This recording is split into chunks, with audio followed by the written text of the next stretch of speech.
কাটোয়াতেও বিজেপির কোন্দল কাঁটা। কাটোয়ায় বিজেপির জেলা অফিসে তালা। মণ্ডল সভাপতি নির্বাচন ঘিরে দলেই ক্ষোভ। পদাধিকারী নির্বাচনে স্বজন পোষণের অভিযোগ। জেলা নেতৃত্বের বিরুদ্ধে ক্ষোভ একাংশের। তালা ভেঙে পার্টি অফিসে জেলা সম্পাদক।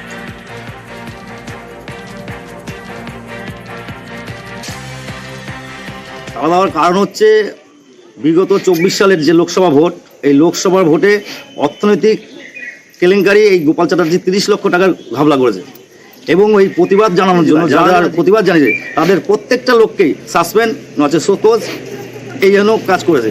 বুথ সভাপতি নির্বাচন না করে মণ্ডল সভাপতি নতুন করে ঘোষণা করে এবং একটা অযোগ্য মণ্ডল সভাপতি, এই যে অনৈতিক কাজ, এই অনৈতিক কাজের প্রতিবাদে আজকে আমরা মণ্ডল 1 নম্বর মণ্ডলের পক্ষ থেকে প্রতিবাদ, সাথে সাথে আমাদের জেলা অফিস আজকে আমরা লক করে দিয়েছি।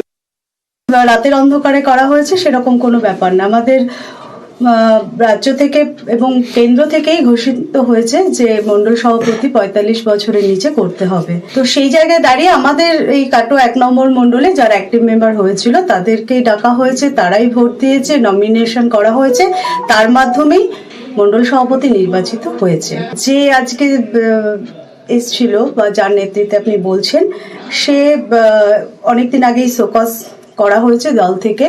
সে দলীয় কোনো কাজকর্মের সাথে যুক্ত না। তো সে কি করলো না করলো সেটা কোনো ফ্যাক্টর না।